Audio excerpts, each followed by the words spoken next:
Hello guys, welcome back to my channel trader Rathin.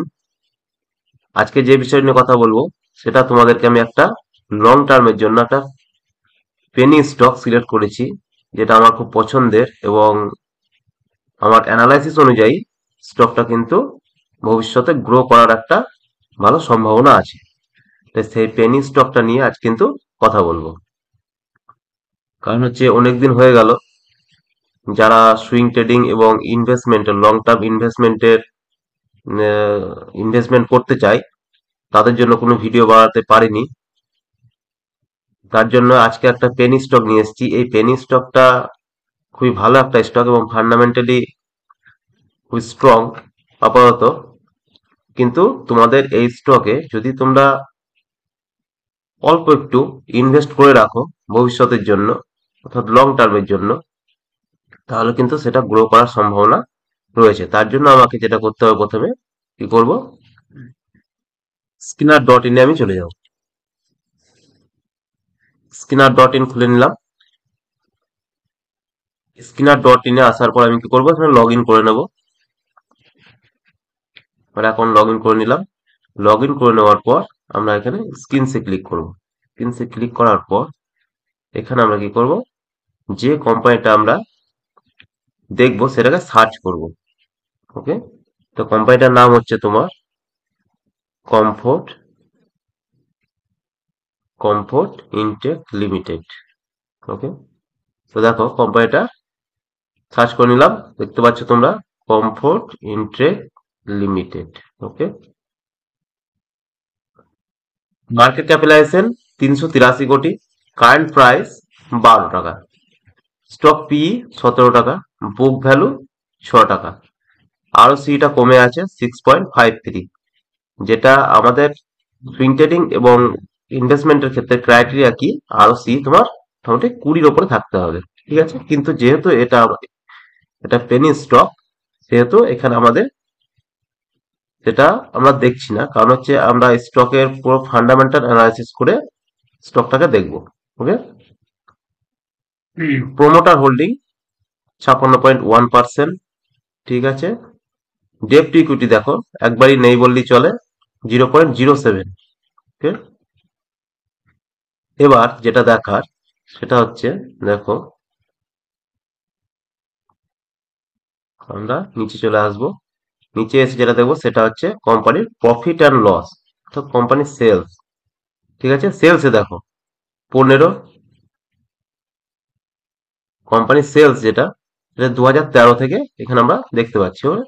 13 সালে কত ছিল, 15 কোটি, 14 সালে 12 কোটি, 15 সালে 14 কোটি, 17 সালে 10 কোটি, তারপর 18 সালে 22 কোটি, 19 সালে 53 কোটি, তারপর 59, 85, 111, 141, 157, 191। তাহলে তোমার 2017 সালের পর কিন্তু ধীরে ধীরে কোম্পানি করছে তার সেলস বাড়িয়েছে, দেখতে পাচ্ছ। তার সঙ্গে আমরা যেটা দেখবো সেটা হচ্ছে প্রফিট। ওকে, দেখো নেট প্রফিট যেটা, সেটা কোথা থেকে দেখবো, আমরা 2017 সাল থেকে দেখবো। 2017 সালে 1 কোটি, তারপর 4 কোটি, তারপর 2019 সালে যেটা করোনা সিচুয়েশন ছিল, 19-20 যেটা, ঠিক আছে, সেখানে কিন্তু প্রফিট করতে পারেনি। তারপরে 20-তে মাইনাস করোনা সিচুয়েশনের জন্য, তারপর 21-এ 10 কোটি, তারপর 22-এ 8, তারপর 7, তারপর 17, তারপর কিন্তু আবার পুনরায় কোম্পানি ঘুরে দাঁড়াচ্ছে। ঠিক আছে, 23 কোটি দেখো। এবার আর কি দেখা আছে, তাহলে এখানে আমরা দুদিক থেকে কিন্তু পজিটিভ সাইন পেলাম, যেহেতু তার সেলস বৃদ্ধি পাচ্ছে এবং নেট প্রফিটও বৃদ্ধি পাচ্ছে। এবার যেটা দেখবো, ব্যালেন্স শিটে যাব। ব্যালেন্স শিটে যাওয়ার পর আমাদের দেখতে হবে যে রিজার্ভটা বৃদ্ধি পাচ্ছে কিনা। ঠিক আছে, তা রিজার্ভ দেখো 60 কোটি, 56 কোটি, তারপর 17 সাল থেকে আমরা দেখবো 70, 74, 71, 63, 77, 83, 88, 134, 162। ঠিক আছে, তাহলে কিন্তু তার রিজার্ভও বৃদ্ধি পাচ্ছে। তারপরে যেটা দেখার আমাদের, সেটা কি দেখবো না, তার বোরোয়িংস, অর্থাৎ সে ধার, সে তার লোন কত আছে, লোন হিসাবে দেখবো আমরা।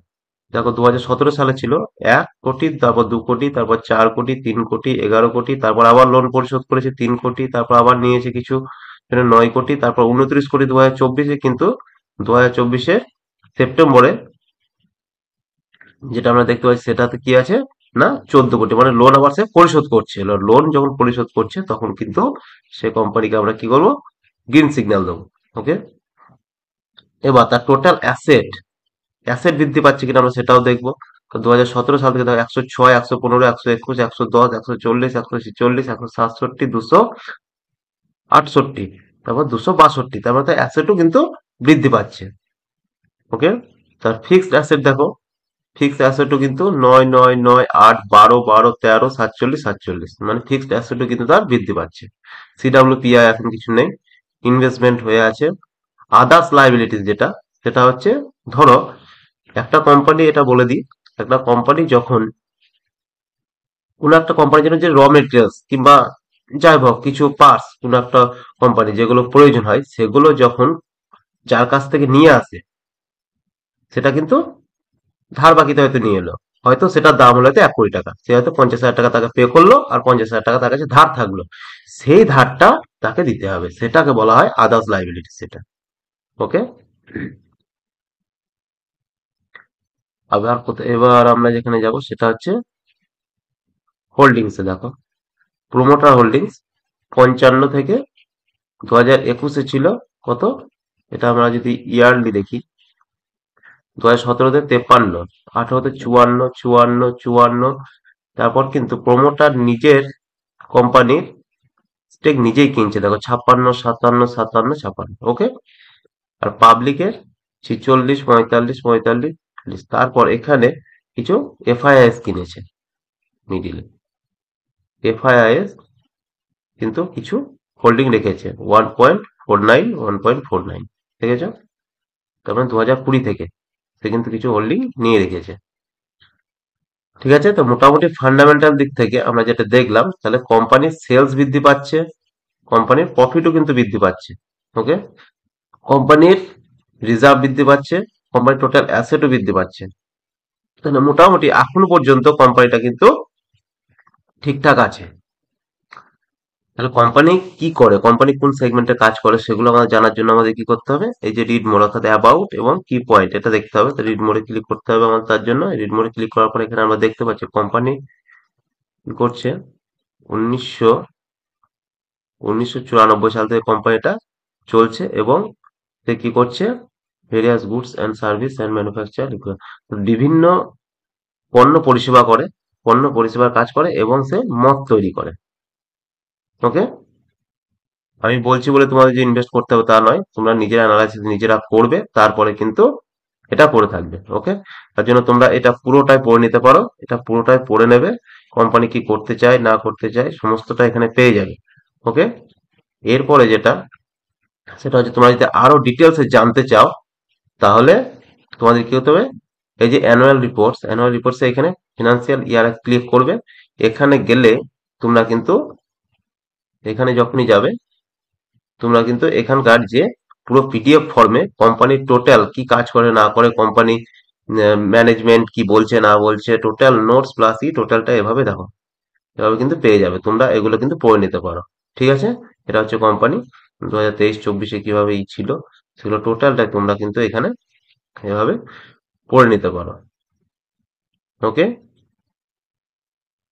এগুলো পড়ে নিয়ে তারপরে তোমরা কিন্তু যদি তোমাদের ভালো লাগে তাহলে কিন্তু তোমরা এখানে ইনভেস্ট করতে পারো। ওকে, এবার চলো আমরা এটা ফান্ডামেন্টালটা দেখলাম কোম্পানির, এবার আমরা কি দেখবো, কোম্পানির টেকনিক্যাল টেকনিক্যাল টেকনিক্যাল অ্যানালিসিসটা আমরা একটু করে নেবো। ওকে, 2003 থেকে কোম্পানিটা মার্কেটে লিস্টেড হয়েছিল, তারপর দেখো একটু উপরে গিয়েছিল কিন্তু আবার ফল করেছিল 2011-তে, তারপর একটা লেভেলেই কিন্তু অ্যাকুমুলেশন করে চলে গিয়েছে, তারপর দেখো মার্কেট কিন্তু ধীরে ধীরে আপ ট্রেন্ড, অর্থাৎ কত সালে, 2020-র পর থেকে, আর আমরা ওখানে দেখলাম 2020-র পর থেকে কিন্তু মার্কেটের কিন্তু ধীরে ধীরে তাদের বিজনেসও গ্রো করেছে এবং কোম্পানি দেখো ধীরে ধীরে গ্রো করছে। তাহলে এবার আমরা যেটা দেখবো, দেখো দেখো এখান থেকে যদি আমরা একটা ট্রেন্ড লাইন টানি, আমি এটা উইকলি চার্ট নিয়েছি, এখান থেকে ধরো এভাবে একটা ট্রেন্ড লাইন টানো,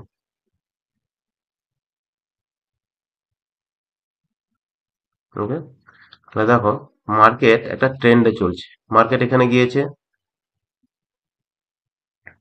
মার্কেট এখান থেকে আপে গিয়েছে, এখানে সাপোর্ট নিয়েছে এই ট্রেন্ডে, আবার গিয়েছে, আবার এখানে সাপোর্ট নিয়েছে, আবার এভাবে গিয়েছে, আবার কিন্তু এখানে সাপোর্ট নিয়েছে, আবার উপরে গেল, আবার এখানে সাপোর্ট নিল, আবার উপরে গেল, আবার এখানে সাপোর্ট নিল, আবার উপরে গেল, আবার কিন্তু এখানে সাপোর্ট নিচ্ছে এখন। ওকে, তাহলে মার্কেট কিন্তু একটা ট্রেন্ডে চলছে এখন। এবার তার মানে মার্কেট কিন্তু এখন একটা সাপোর্টের জায়গাতে রয়েছে। কিন্তু আমরা ট্রেড কোথায় নেব? তোমরা দেখবে আমাদের অলরেডি কিন্তু R20 স্ট্র্যাটেজির একটা ভিডিও বানানো আছে, ঠিক আছে? সেই ভিডিওটা তোমরা যদি দেখে না থাকো তাহলে তোমরা দেখতে পারো। এখন আমি কি করব, এখানে উইকলি থেকে আমি ডেইলি চার্টে চলে যাব। 200 তে যখন এসছে তখন কিন্তু মার্কেট সাপোর্ট নিচ্ছে। দেখো এই কালো লাইনটা হচ্ছে আমাদের 200 ওকে, 200 তে যখন এসছে তখন কিন্তু সাপোর্ট নিয়েছে। আমরা R20 তে কি পড়েছি, যে মার্কেট এক টানা যখন 20% উপরে মার্কেট যখন একটানা কোনো গ্রিন ক্যান্ডেল তৈরি করবে, তার নিচে আমাদের কি রাখবো, আমরা কিন্তু একটা লাইন টেনে রেখে দেবো এভাবে। সেখানে যখন মার্কেট আসবে তখন কিন্তু আমরা সেখানে কি করব, ইনভেস্ট করব, এবং সেটা কোন স্টকে না, যেগুলো ভালো ফান্ডামেন্টালি R40 যে স্টক, সেই স্টকে। কিন্তু সেই স্ট্র্যাটেজিটা আমরা যদি এখানে ব্যবহার করি তাহলে কিন্তু এখানে সেটা কার্যকরী হওয়ার একটা সম্ভাবনা আছে। তার জন্যই আমি বলছি কি এখানে সেটা ব্যবহার করা যেতে পারে। তা ফার্স্ট যেটা করেছে দেখো, এখানে এখানে কিন্তু এটা কত, প্রায় 55 উপরে। দেখো একটানা কত, 64%, কিন্তু এখানে একটানা গ্রিন ক্যান্ডেল তৈরি করেছিল, এবং এখন সেখানেই দেখো ট্রেড করছে। তো যদি কোনো কারণে এটাকে ব্রেক দেয় তাহলে মার্কেট নেক্সট কোথায় আসবে, না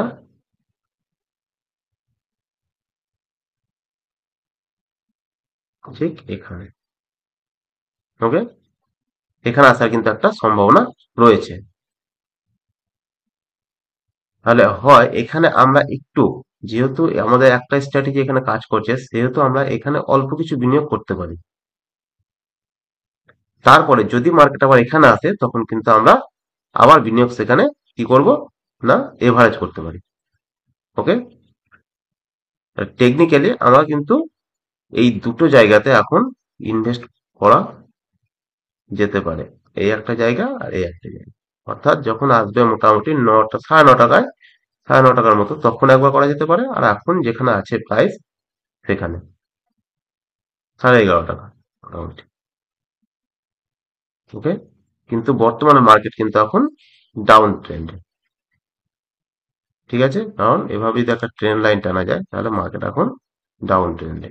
তো একটু ইনভেস্ট করে রাখতে পারো ফর লং টাইমের জন্য, কিন্তু 2-1 বছরের জন্য নয়, কিন্তু লং টাইমে। এবং তোমার টোটাল ক্যাপিটালের হয়তো 1%, 1% কি 2%, তার বেশি নয় কিন্তু। এটা যেন মাথায় থাকে। যতটা তুমি হয়তো সে টাকাটা পেনি স্টক, মানে তোমাদের কিন্তু একটা জিনিস মাথায় রাখতে হবে, টাকাটা তুমি রিটার্ন পেতেও পারো, নাও পেতে পারো। তার জন্য তোমাদেরকে কি করতে হবে, এই টাকাটা একদমই যদি চলেও যায় তাহলে কিন্তু সেটাকে মেনে নেওয়ার মতন ক্ষমতা যেন তোমার থাকে, সেই হিসাবে কিন্তু পেনি স্টকে তোমরা ইনভেস্ট করবে। কারণ পেনি স্টক আমি সাজেস্ট করি না, কিন্তু এই কোম্পানিটাতে ভালো লেগেছে আমার, এবং আমারও কিছু অল্প একটু ইনভেস্ট করে রেখেছি আমি।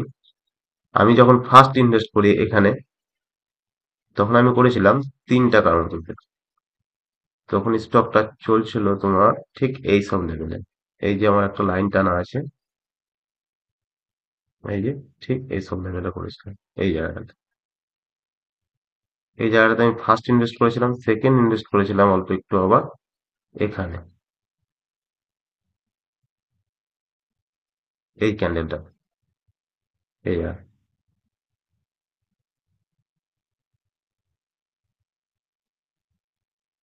ওকে, তো তোমরা চাইলে এটাতে করতে পারো।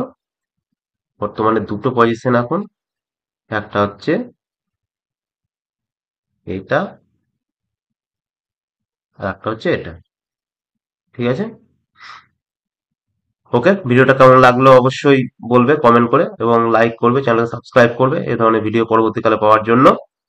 আর ফ্রেন্ড সার্কেলের মধ্যে শেয়ার করবে। আজকের ভিডিওটা এ পর্যন্তই। চলো, থ্যাংক ইউ।